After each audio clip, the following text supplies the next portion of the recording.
तो देखिए, जैसे उन्होंने स्कूल के सरकारी स्कूल के टीचर्स को ये कहा कि वो निकम्मे हैं और मुफ्त की तनख्वाह पा रहे हैं, जबकि मैनेजमेंट का सिद्धांत ये कहता है कि एक लीडर के रूप में उनको अपने स्टाफ को मोटिवेट करना चाहिए, प्रेरित करना चाहिए और दिशा देनी चाहिए कि आप इस तरह अपनी वर्किंग को इम्प्रूव करें। ये एक पहलू है। दूसरा पहलू इस सारी बात का ये है कि भारतीय जनता पार्टी जो है वो अपने आप में एक शिव जी की बारात की तरह है और इनका मैनेजमेंट एक क्रिकेट टीम की तरह है जिसमें कुछ बाउंसर है, कुछ बल्लेबाज है, कुछ गेंदबाज है। यहाँ कंगना रनौत भी है, यहाँ हेमा मालिनी भी है, यहाँ साक्षी महाराज जैसे लोग भी हैं, तो यहाँ नितिन गडकरी जैसे लोग भी सोबर हैं, प्रवेश वर्मा जी जैसे हैं, तो रेखा वर्मा जी जैसे लोग भी हैं। तो ये पार्टी की स्ट्रेटेजी का भी एक अंग है कि इनके कुछ नेता अभद्र भाषा का उपयोग करते हैं, सतोलिया फोड़कर भाग जाते हैं और बाकी के कुछ लोग शालीन भाषा का उपयोग करते हैं। लेकिन अध्यक्ष जी ने जो इनको समझाया है वो निश्चित रूप से एक सराहनीय है कि इनको उससे नसीहत मिलेगी और आने वाले समय में मुझे विश्वास है कि मदन दिलावर जी का जो व्यवहार है वो बेहतर होगा। निश्चित रूप से प्रदेश के लिए अच्छा है अगर वो अपने व्यवहार में बेहतर सुझाव जो उनसे मिले हैं मदन राठौड़ के द्वारा मदन दिलावर को, उस पर अमल करते हैं। इससे संदेश दूसरे मंत्रियों को भी जाएगा कि उन्हें ध्यान रखना है। हालांकि दूसरे मंत्रियों ने किसी ने भी इतना काम नहीं किया इस तरह का जितना मदन दिलावर ने अकेले किया। बाकी सारे मंत्री एक तरफ, मदन दिलावर एक तरफ। 2.5 साल से वो सिर्फ कभी टीचर्स पर बयान देने के लिए, कभी कुछ और बच्चों को लेकर, मतलब किसी न किसी मुद्दे पर वो चर्चा में रहते हैं। और इस बार तो जो उन्होंने कांग्रेस पार्टी के अध्यक्ष के लिए बोला है वो वाकई में एक मंत्री को शोभा नहीं देता है। बहरहाल उम्मीद करते हैं कि शिक्षा मंत्री इस पर अमल करेंगे। वेद माथुर जी ने जिस तरह से कहा, इंपॉर्टेंट बात यह है कि वो किस पृष्ठभूमि से आते हैं। मदन दिलावर जिस पृष्ठभूमि से आते हैं, वहां से आने के बाद, आंदोलन की राजनीति से आगे बढ़ने के बाद, समाज में जनता के बीच रहने के बाद भी अगर वो इस तरह की बातचीत से अपने आप को रोक नहीं पाए हैं, तो ये वाकई में दोनों बातें हैं। दोहरी जो जिंदगी एक तरह की है इसमें कि एक तरफ तो आंदोलन की राजनीति से जो व्यक्ति आता है वो समाज की पाठशाला में जितना पढ़ता है उसे मालूम होता है समाज में कैसा आचरण करना है। लेकिन सामाजिक आचरण से दूर शिक्षा मंत्री जिस तरह का आचरण कर रहे हैं वो वाकई में हैरान करने वाला है। और राजस्थान की जनता ने इस पर टिप्पणी भी, एक अलग तरह की रिएक्शन भी दिखाया है। अब अगर मदन दिलावर संभल जाते हैं तो 2.5 साल बाकी है।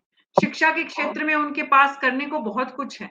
शिक्षा के क्षेत्र में वो अभी तक जो कुछ कर पाए हैं उसे कितनी सफलता के रूप में आप देखते हैं और कितना उन्हें करने की जरूरत है, वेद माथुर जी?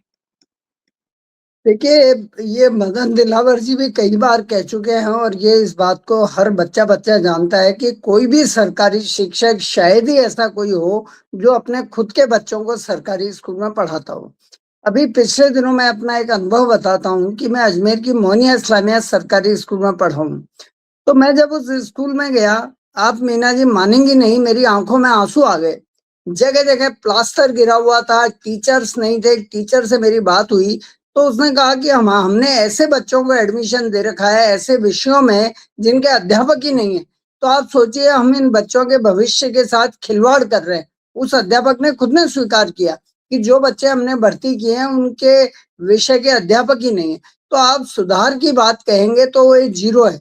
हाँ, मैं ये जरूर मानता हूँ कि उत्तर प्रदेश में मैं ग्राउंड जीरो पे 5 साल रह के आया हूँ और योगी आदित्यनाथ निश्चित रूप से डायनेमिक है, लेकिन वो भी वहाँ की सरकारी स्कूलों में सुधार नहीं कर पाए। उसका कारण क्या है? जैसे उन्होंने बायोमेट्रिक लागू किया तो वहाँ के टीचर्स ने कहा था हम नहीं करेंगे। तो एक टीचर्स की जो पॉपुलेशन है, एक संगठित ऑर्गेनाइजेशंस हैं, वो सरकार बदलने में महत्वपूर्ण भूमिका निभा सकते हैं। इस बात को बीजेपी भी अच्छी तरह जानती है, इसलिए वो बहुत ज्यादा सुधार कर नहीं पाती। उसके अलावा क्या है कि ये सरकारी तंत्र है, चाहे वो पटवारी दरोगा वाला हो या स्कूलों वाला हो, इसमें इतना जंग लग चुका है मीना जी कि मदन दिलावर के बस का नहीं है इसको सुधारना। हाँ, ये है कि वो कुछ मॉडल स्कूल्स बना सकते हैं और वहाँ कुछ काम कर सकते हैं। ये एक और छोटी सी बात मैं आपके संज्ञान में लाना चाहूंगा मीना जी कि अजमेर के अंदर एक विवेकानंद मॉडल स्कूल है। तो वहाँ के बहुत बढ़िया बिल्डिंग बनी है लेकिन अभी मैंने नवीनतम स्थिति पता की तो वहाँ प्रधानाध्यापक नहीं है, और मुझे किसी ने बताया कि यहाँ के बच्चे शराब पीते हैं और पढ़ाई होती नहीं है यहाँ पे। तो कुछ मॉडल स्कूलें बनाएं, उन पे वाकई काम करें ताकि दूसरी स्कूलों को उनसे प्रेरणा मिले। एक बात और मैं मदन दिलावर जी तक पहुंचाना चाहूंगा कि जब मदन दिलावर जी 78 के आसपास राजनीति में आए थे, उस समय जो सरकारी स्कूलों की दशा थी, मुझे बहुत सारी स्कूलें ऐसी याद आती हैं, जयपुर की, अजमेर की, उदयपुर की, कि वहां के बच्चे आईएएस बनते थे, डॉक्टर बनते थे, बड़े बड़े इंजीनियर बनते थे। लेकिन आज सरकारी स्कूलों की स्थिति क्या है, आप देख सकते हैं। तो खुद मदन दिलावर तुलना करेंगे तो उनको शर्म आएगी कि हमारी स्कूल्स का हाल क्या है। सरकारी विद्यालयों की स्थिति जितनी दयनीय है, शिक्षा मंत्री उसमें सुधार के लिए क्या कर रहे हैं, ये उन्हें सोचने की ज़रूरत है और दरअसल उनका ध्यान भी सबसे ज़्यादा वहीं होना चाहिए। भारती कुमावत जी, आपको लगता है कि प्रदेश अध्यक्ष ने जो क्लास लगाई है उनकी, उससे कांग्रेस पार्टी जो है वो समझती है कि एक अध्यक्ष के नाते उन्होंने बीजेपी ने एक अच्छा डिसिप्लिन दिखाया है? जी, डॉक्टर मीना शर्मा जी, मैं बिल्कुल ये कहूंगी कि देखिए, जो हमारे प्रदेश के शिक्षा मंत्री हैं श्री मदन दिलावर जी, एज सच उनका काम होना चाहिए शिक्षा की गुणवत्ता में सुधार, पाठ्यक्रम में सुधार, शिक्षकों की कमी को भरना, स्कूल की भौतिक स्थिति को, और क्योंकि वो पूरे राज्य के जो स्कूल के अभिभावक हैं, छात्र हैं, शिक्षक हैं, उनके प्रतिनिधित्व करते हैं उनका। तो मैं ये समझती हूँ कि उन्हें ये जरूर सोचना पड़ेगा कि उनका काम बोलेगा। यदि आप तर्क देने में या अपनी उपलब्धियां बताने में असमर्थ हैं, तो आप इस तरह की अनर्गल, असंसदीय, अमर्यादित भाषा का प्रयोग आप मंत्रियों पर कर रहे हैं, विपक्ष पर कर रहे हैं, इस तरह के कटाक्ष। ये सच में एक शिक्षा के क्षेत्र में जो शिक्षा मंत्री हैं, उनके मुख से ये अनर्गल भाषा बिल्कुल शोभा नहीं देती। बल्कि मैं तो ये कहूंगी कि मुख्यमंत्री जी को संज्ञान में लेकर इस पर तुरंत एक्शन करना चाहिए कि आप एक मंत्री पर, आप नेता प्रतिपक्ष पर किस तरह की अभद्र टिप्पणियां कर रहे हैं। क्यों नहीं आप स्कूल में, अभी देखिए साल भर हो गया, मानसून दोबारा राज्य में दस्तक दे चुका है। 3700 जो जर्जर स्कूल थे, वहां इन्होंने जो लीपा पोती करी है। आज भी झालावाड़ में जो 7 मासूम मारे गए, उन बच्चों को हम अभी तो भूले भी नहीं है, उनके आंसू नहीं सूखे हैं, और वहां सफेदी कर आप विकास के बनाम सफेदी कर आप लीपा पोती कर कर हजारों लाखों रुपए का गबन कर रहे हैं। जहां 2 लाख रुपए लगने चाहिए, वहां 40,000 रुपए नहीं लग रहे हैं। आप देखिए, जयपुर, नागौर, दौसा, डीडवाना, कुचामन, जहां ड्रेनेज व्यवस्था या जहां मरम्मत काम करना था, वहां इन्होंने सफेदी कर कर, लीपा पोती कर कर इतिश्री कर लिए। लाखों रुपए कहाँ जा रहे हैं, इसका मुख्यमंत्री जी संज्ञान नहीं लेंगे। आप कभी शिक्षिकाओं की ड्रेस पर अभद्र टिप्पणियां करते हैं। यहाँ तक कि आपने गोविंद सिंह जी डोटासरा पर जब इतनी तथाकथित भाषा का प्रयोग किया, तब आपके बाजू में एक महिला बैठी हुई थी, आपने उनकी भी शर्म लाज छोड़ दी है। तो आप शिक्षा को कहाँ पहुंचा रहे हैं, ये मेरी समझ से परे है। कम से कम इनके खिलाफ सख्त अनुशासनात्मक कार्यवाही को अंजाम देना चाहिए। जी, बात ये है श्याम सुंदर शर्मा जी कि विपक्ष का काम है कि वो सत्ता को याद दिलाए कि सत्ता को क्या करना चाहिए, इसलिए भारती जी उस बात को रख रही हैं बहुत अच्छे से। मुद्दा ये है कि मदन दिलावर को जो नसीहत मदन राठौड़ से मिली है, उसका पार्टी में एक डिसिप्लिन लाने में संदेश कामयाब होंगे मदन राठौड़? देखिएगा, कहा जा रहा है कि 2 दिन पहले मदन राठौड़ ने शिक्षा मंत्री जी को बुलाया था। शिक्षा मंत्री जी को क्या कुछ कहा मुझे नहीं पता, लेकिन मदन राठौड़ का बुलाया जाना गंभीर स्थिति तो पैदा करता है। बहुत कम समय है कि मदन राठौड़ ने किसी मंत्री को बुला करके कुछ कहा होगा। अभी तक के इतिहास में पहली बार मेरे को लगता है मदन राठौड़ ने मदन दिलावर को ही बुलाया है।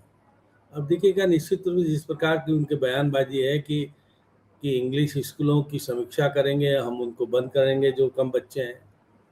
उन्होंने कह तो दिया, इसका भ्रम फैलाने का काम कांग्रेस के पास भी है। कांग्रेस अपना, क्योंकि अंग्रेजी स्कूल खोलने का काम तो किया तो कांग्रेस ने किया, लेकिन कांग्रेस ने स्कूल इसलिए खोले, खाली स्कूल खोलने से काम नहीं चलता है। हिंदी वाले बंद कर दिए और अंग्रेजी का बोर्ड लगा दिया।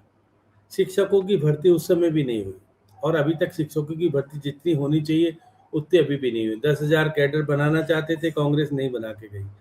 आज की स्थिति में हालात इतने खराब हैं, जिस प्रकार से शिक्षा मंत्री जी बयान देते हैं कि भाई हमारे शिक्षक निकम्मे हैं जो अपने बच्चों को अपने स्कूलों में नहीं पढ़ाते, क्योंकि हम वो जानते हैं कि बच्चों को पढ़ाते ही नहीं है शिक्षक।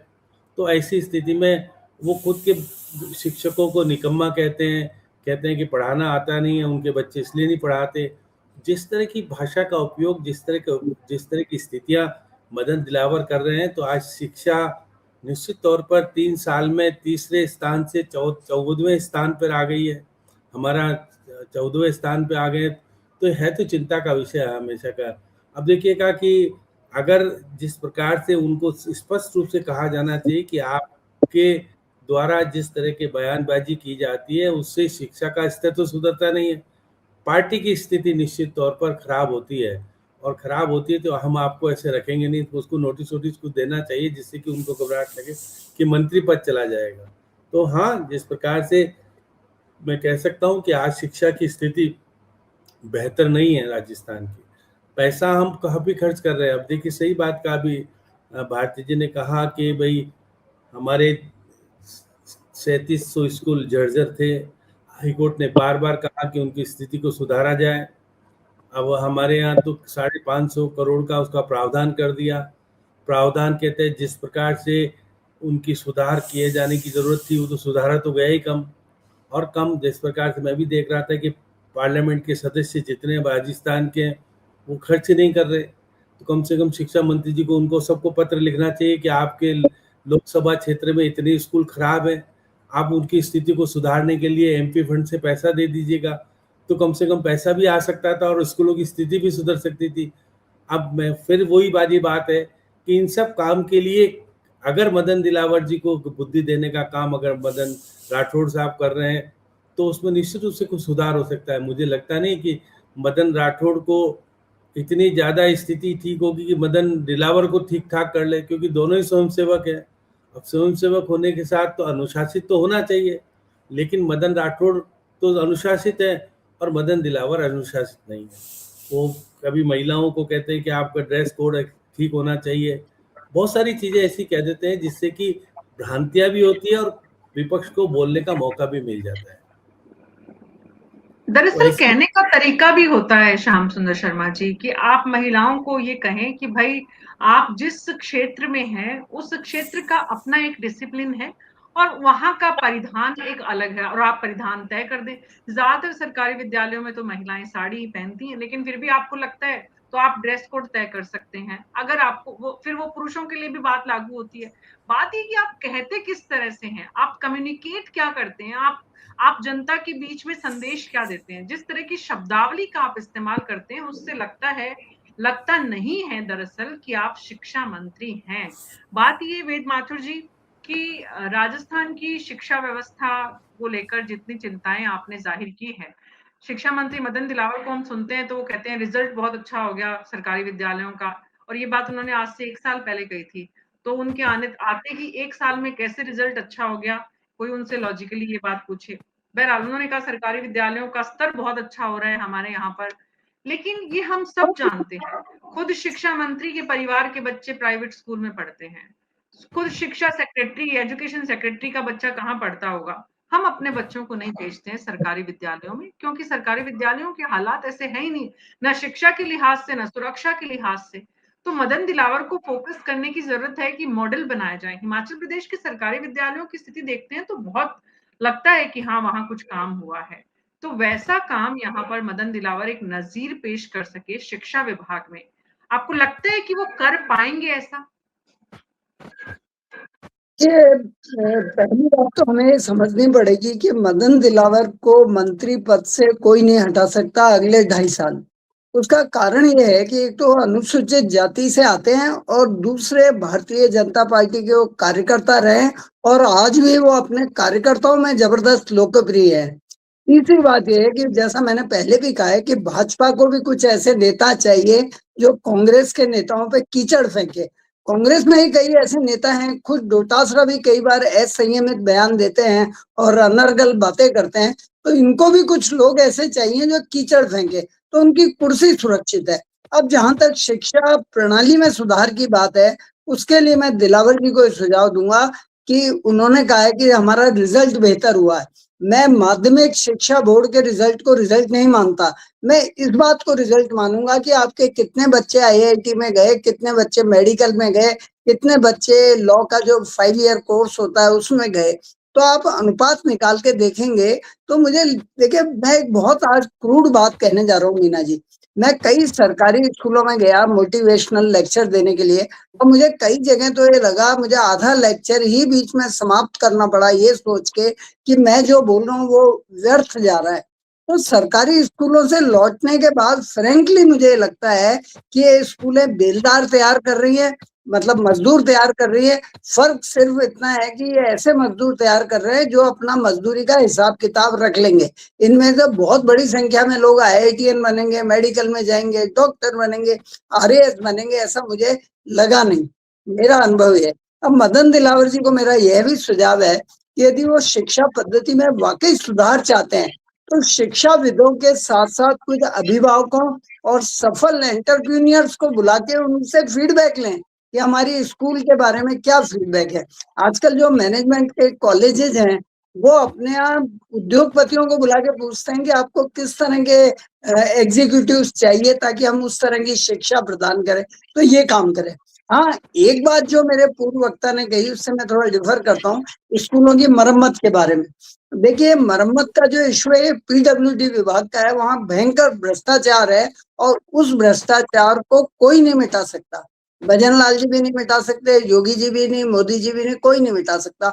उसने इतनी जड़ पकड़ ली है दीमक की तरह। अब उस भ्रष्टाचार के चलते यदि स्कूलों की मरम्मत ठीक से नहीं हो रही है तो उसके लिए मदन दिलावर को जिम्मेदार नहीं ठहराया जा सकता, पहली बात। दूसरी बात उन्होंने कही कि हम एमपी जो मेंबर ऑफ पार्लियामेंट है उनके फंड का उपयोग करें, तो शायद उनको ये बात पता नहीं होगी या होगी कि जो एमपी है वो अपने फंड का उपयोग ऐसे नहीं करता, वो देखता है कि इस फंड के उपयोग से किस जाति के कितने लोग प्रभावित होंगे। मैं इस गांव में सड़क बना रहा हूँ, यहाँ इस जाति के लोग रहते हैं, वो इतने मेरे मतदाता हैं, इतने मेरे मतदाता नहीं है। इसलिए आप एमपी से न्यायपूर्ण आवंटन की अपेक्षा करते हैं, चाहे वो कांग्रेस के एमपी है या भाजपा के एमपी है, तो वो हमारी अपेक्षा ही गलत है इस सिस्टम के अंदर। लेकिन कुल मिला के मैं कह सकता हूँ कि मदन दिलावर जी निश्चित रूप से जो शिक्षा का विभाग उनको सौंपा गया है उसके लिए उपयुक्त नहीं है, ये कहने में मुझे कोई संकोच नहीं।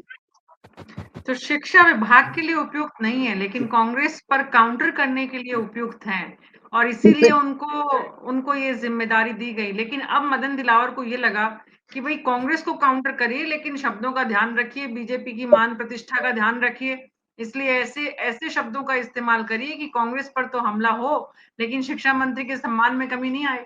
बात ये भारती कुमावत जी कि मदन दिलावर जो है वो अब लगता है आने वाले दिनों हम उनको शिक्षा पर ध्यान देते हुए देखेंगे। तो सवाल ये है कि कांग्रेस पार्टी ने बहुत सारे काम शिक्षा विभाग में छोड़े होंगे जिन्हें उन्हें पूरा करना चाहिए। क्या लगता है आपको कि मदन दिलावर की प्राथमिकता अगले 2.5 साल शिक्षा विभाग में क्या होनी चाहिए?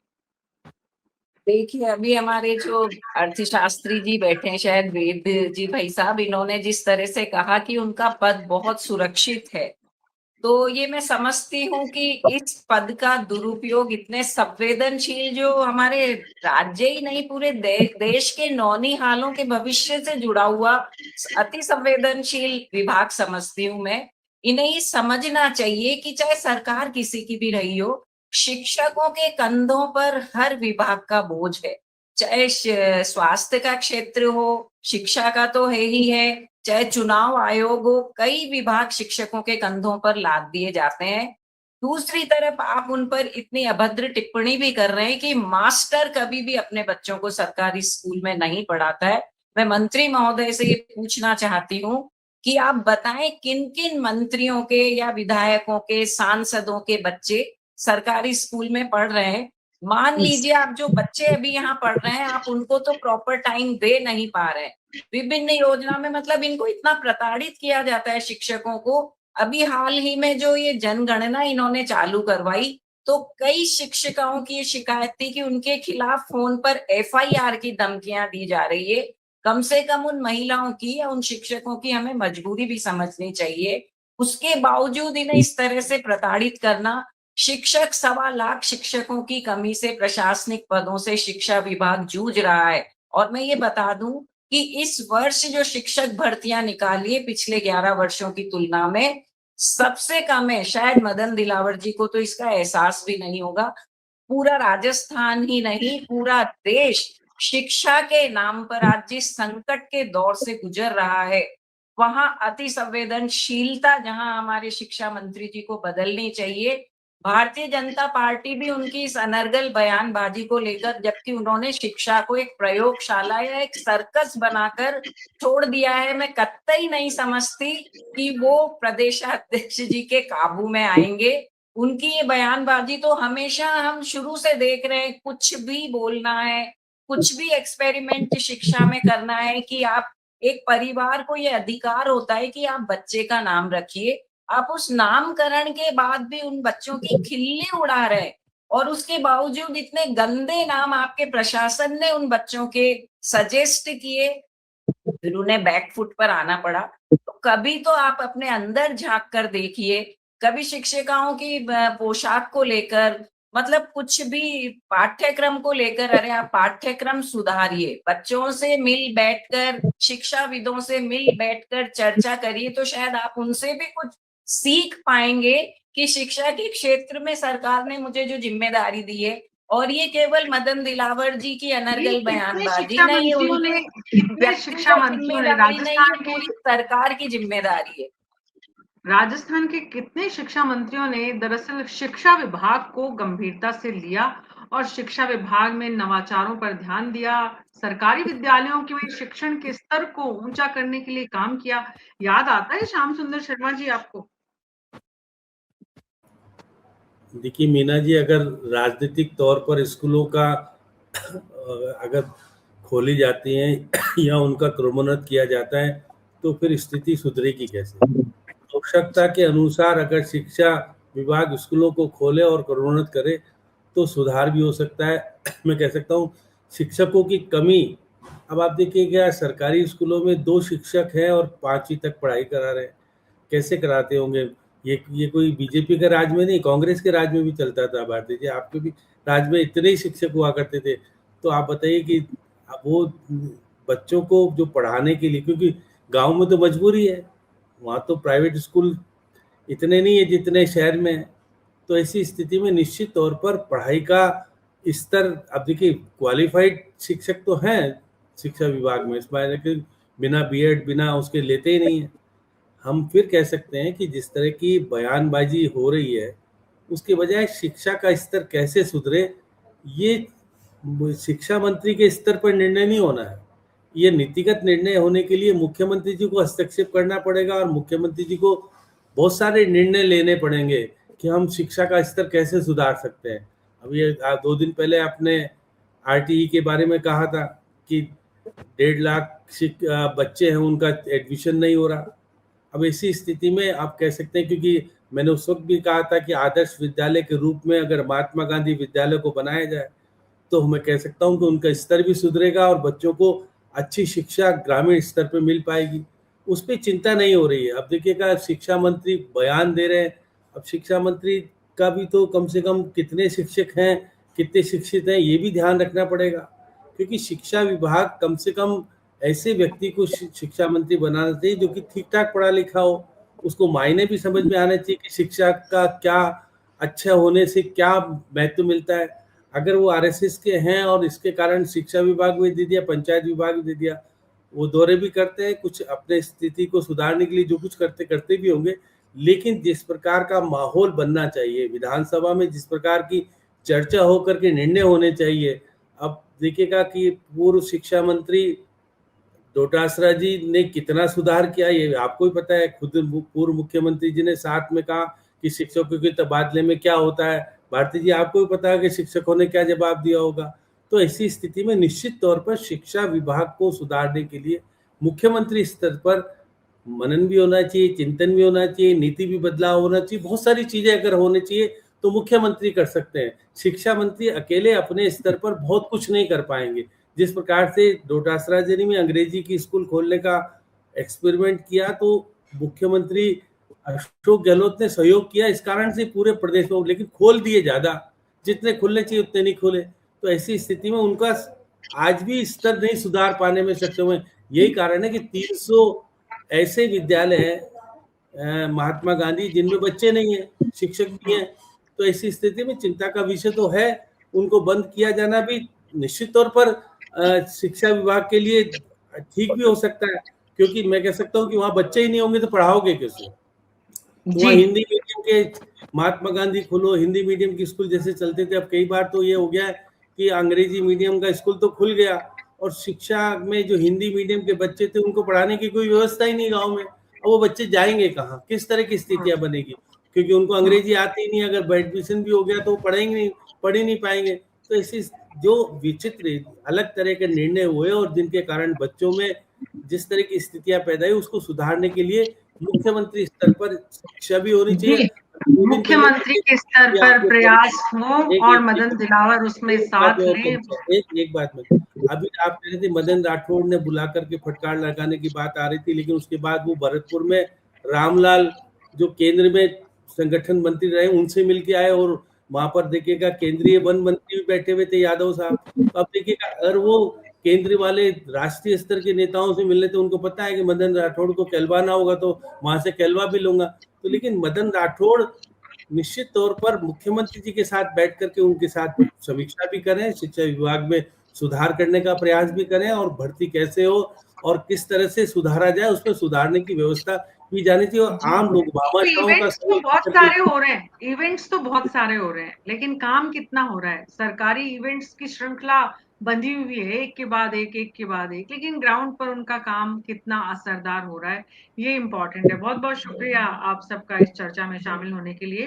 कुल मिलाकर जो बात समझ में आ रही है वो ये कि मुख्यमंत्री जो है वो अपने मंत्रियों की तरफ थोड़ा ध्यान भी दे कि उनके मंत्री अपने अपने विभागों में कितने सक्रिय हैं, कितना काम कर रहे हैं, कितनी डिलीवरी है, और उसके बाद ये जो बात है वो आगे बढ़े कि इस तरह के बयानों से मदन दिलावर बचे। मदन दिलावर न सिर्फ बयानों से बचे बल्कि अपने विभाग में काम भी करें।